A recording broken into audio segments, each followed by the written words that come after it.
بسم اللہ الرحمن الرحیم۔ یہ ریڈیو قطر ہے۔ اب آپ محمود احمد سے خبریں سنیے۔ ابتدا میں پیش خدمت ہیں اہم خبروں کی سرخیاں۔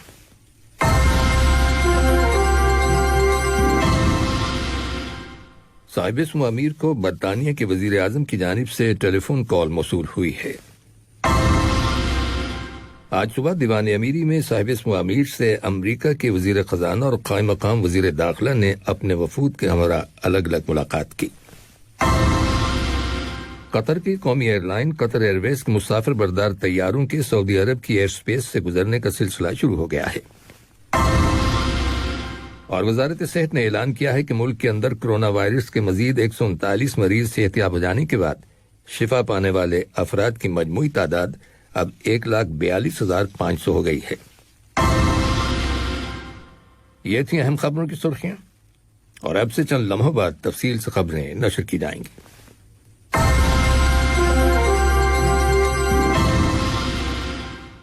لیجیے اب آپ تفصیل سے خبریں سنیے۔ صاحب اسم امیر شیخ تمیم بن حمد آل ثانی کو برطانیہ کے وزیر اعظم بورس جانسن کی جانب سے ٹیلی فون کال موصول ہوئی ہے، جس کے دوران انہوں نے خلیجی مصالحت الاولیٰ سربراہی کانفرنس کے نتائج اور اس کانفرنس میں کیے گئے فیصلوں کے نتیجے میں خلیج کی یکجہتی اور اتحاد اور اس خطے کے اندر امن و استحکام اور سیکیورٹی کو مضبوط بنائے جانے پر صاحب اسم امیر کو مبارکباد دی۔ صاحب اسم امیر شیخ تمیم بن حمد آل ثانی نے بھی وزیر اعظم بورس جانسن کو یورپی یونین سے برطانیہ کی علیحدگی میں کامیابی پر مبارکباد دی۔ اس کے علاوہ دونوں لیڈروں کی بات چیت کے دوران دو طرفہ تعلقات اور مختلف شعبوں میں ان تعلقات کو فروغ دینے کے وسائل کے بارے میں تبادلہ خیال کیا گیا۔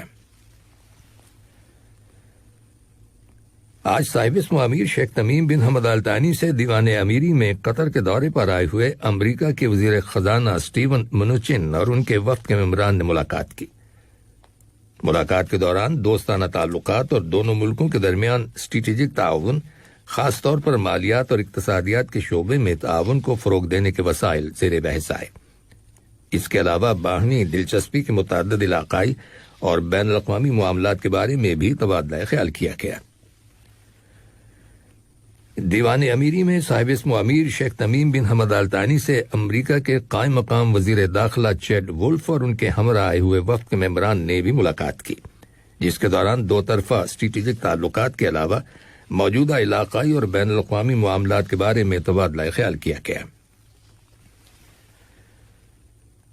وزیر اعظم اور وزیر داخلہ شیخ خالد بن خلیفہ بن عبدالعزیز آل ثانی سے امریکہ کے قائم مقام وزیر داخلہ چیڈ وولف اور ان کے وفد کے ممبران نے ملاقات کی، جس میں دو طرفہ تعلقات اور باہمی دلچسپی کے امور، خاص طور پر بارڈر سیکیورٹی سے متعلق معاملات کے بارے میں غور و خوض کیا گیا۔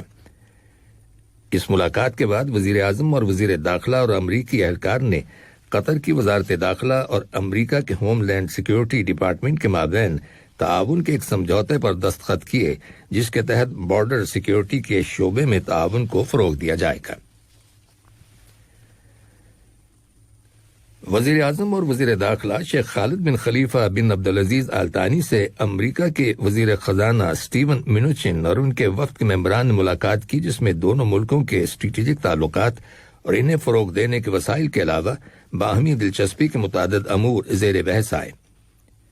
ملاقات کے بعد وزیر اعظم اور وزیر داخلہ اور امریکی مہمان نے قطر کی وزارت مالیات اور امریکہ کے محکمہ خزانہ کے مابین ایک میمورنڈم پر دستخط کیے جانے کی تقریب میں شرکت کی۔ اس میمورنڈم کے تحت 2021 کے قطر امریکہ فورم برائے اقتصادیات اور سرمایہ کاری کو اسٹیبلش کرنے اور اسے آپریٹ کرنے کے لیے ایک مشترکہ کمیٹی تشکیل دی جائے گی۔ نائب وزیر اعظم اور وزیر خارجہ شیخ محمد بن عبد الرحمن آل ثانی سے بھی امریکہ کے وزیر خزانہ نے ملاقات کی، جس میں دو طرفہ تعلقات اور باہمی دلچسپی کے معاملات زیر بحث آئے۔ بعد میں امریکی وزیر خزانہ اسٹیون منوچن نے قطر کے اٹارنی جنرل ڈاکٹر علی بن فتائس المری کے ساتھ بھی ملاقات کی، جس میں باہمی دلچسپی کے متعدد معاملات کے بارے میں تبادلہ خیال کیا گیا۔ نائب وزیر اعظم اور وزیر خارجہ شیخ محمد بن عبد الرحمن آل ثانی نے کہا ہے کہ قطر اس کی ناکہ بندی ختم کیے جانے کے بعد بھی کسی بھی دوسرے ملک کے ساتھ اپنے تعلقات میں کوئی تبدیلی نہیں کرے گا۔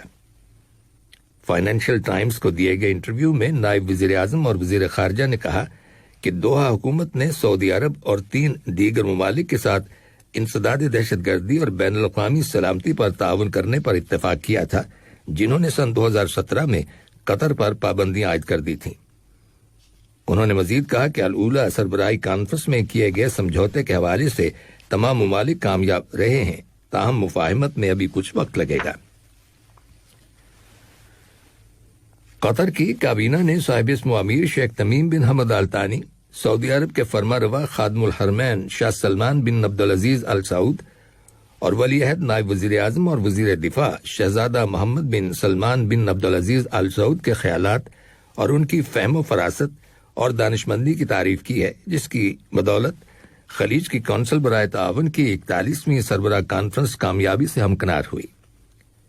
کابینہ نے کویت اور امریکہ کی کوششوں کو بھی قابل قدر اور نتیجہ خیز قرار دیا ہے۔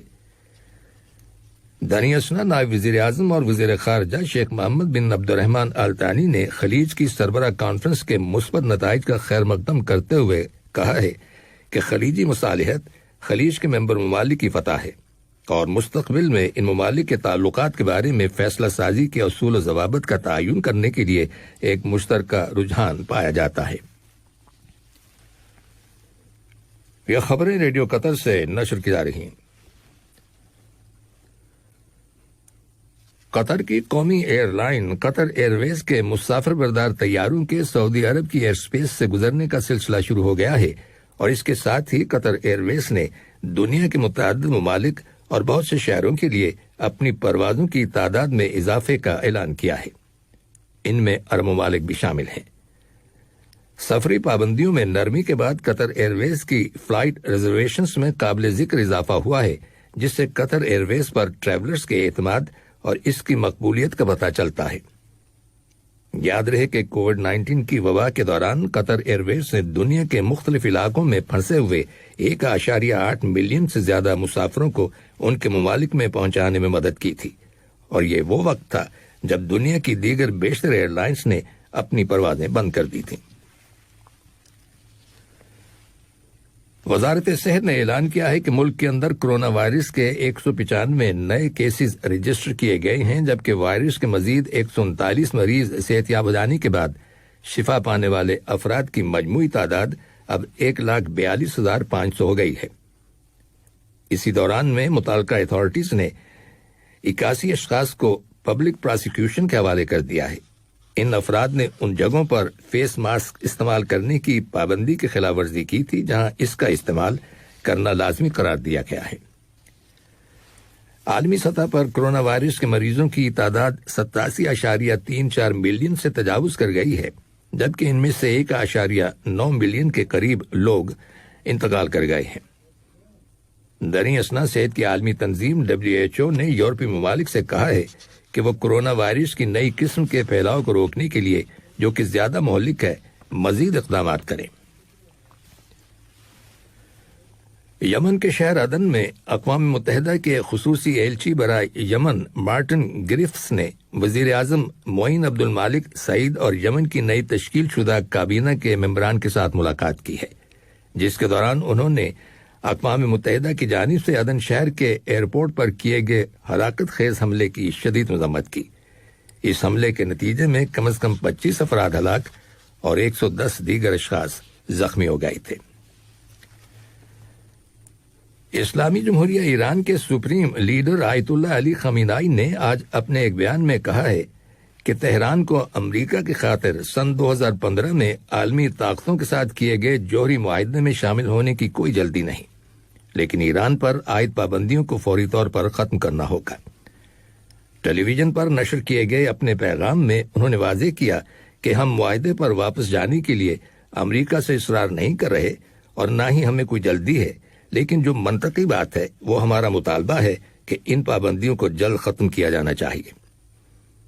یاد رہے کہ ایران اور 6 عالمی طاقتوں کے مابین کیے گئے جوہری معاہدے سے سن 2018 میں امریکہ نے علیحدگی اختیار کر لی تھی، جس کے بعد سے تہران اور واشنگٹن کے مابین تناؤ میں اضافہ ہوا ہے۔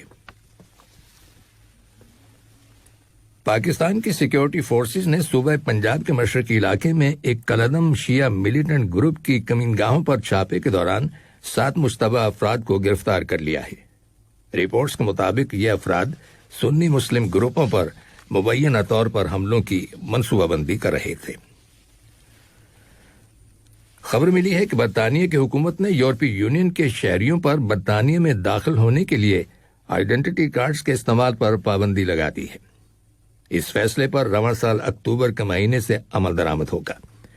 لندن کا کہنا ہے کہ جعلی آئی ڈی کارڈز بنانا آسان کام ہے، جنہیں دہشت گرد اور جرائم پیشہ لوگ اور غیر قانونی مہاجرین برطانیہ میں داخل ہونے کے لیے استعمال کرتے ہیں۔ خبر ملی ہے کہ امریکی کانگریس کے دونوں ایوانوں میں صدر ڈونلڈ ٹرمپ کے مخالفین نے کیپٹل ہل میں صدر کے حامیوں کی جانب سے کیے گئے حملے کے بعد انہیں صدر کے عہدے سے فوری طور پر ہٹانے کا مطالبہ کیا ہے۔ یاد رہے کہ امریکی کانگریس نے 2020 کے صدارتی انتخابات کے نتائج کی توثیق کر دی ہے، جبکہ ڈونلڈ ٹرمپ نے اس سے اتفاق نہیں کیا، تاہم وہ اس ماہ کی 20 تاریخ کو اقتدار کی باقاعدہ منتقلی کے لیے رضامند ہو گئے ہیں۔ درمیان امریکہ کے نو منتخب صدر جو بائیڈن نے وفاقی اپیل کورٹ کے جج میرک گارلینڈ کو ملک کے اٹارنی جنرل کے عہدے کے لیے چن لیا ہے۔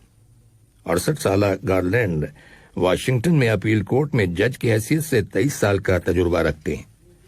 انہیں اس عہدے پر کام کرنے کے لیے سینٹ سے اپنی نامزدگی کی توثیق حاصل کرنا ہوگی۔ اقوام متحدہ میں امریکہ کے سفیر کیلی کرافٹ اگلے ہفتے تائیوان کے دورے پر جا رہے ہیں، جہاں وہ سینئر لیڈروں، حکومت کے اعلیٰ اہلکاروں اور اقوام متحدہ میں امریکی مشن کے افسران کے ساتھ ملاقاتیں کریں گے۔ ان کے اس دورے پر چین نے ناراضگی کا اظہار کرتے ہوئے خبردار کیا ہے کہ امریکہ آگ سے کھیل رہا ہے۔ چین نے امریکی صدر ڈونلڈ ٹرمپ کی انتظامیہ کی جانب سے تائیوان کی غیر معمولی حمایت پر ناراضگی کا اظہار کرتے ہوئے کہا ہے کہ اس سے چین اور امریکہ کے تعلقات مزید کشیدہ ہو سکتے ہیں۔ یاد رہے کہ چین تائیوان کو اپنا حصہ قرار دیتا ہے۔ اور چین کے جنوبی صوبے ہونان میں ایک فیکٹری کے اندر دھماکے کے نتیجے میں ایک شخص ہلاک اور 14 زخمی ہو گئے، جن میں سے 6 کو شدید زخم آئے ہیں۔ یہ دھماکہ کل رات ہوا، جس کے بعد فیکٹری میں آگ لگ گئی، لیکن اس پر فوراً قابو پا لیا گیا۔ تمام زخمیوں کو ہاسپٹل پہنچا دیا گیا، جہاں ان کی حالت خطرے سے باہر ہے۔ فوری طور پر یہ واضح نہیں ہو سکا کہ دھماکے کی وجہ کیا ہے۔ آخر میں اہم خبروں کی سرخیاں ایک بار پھر سن لیجیے۔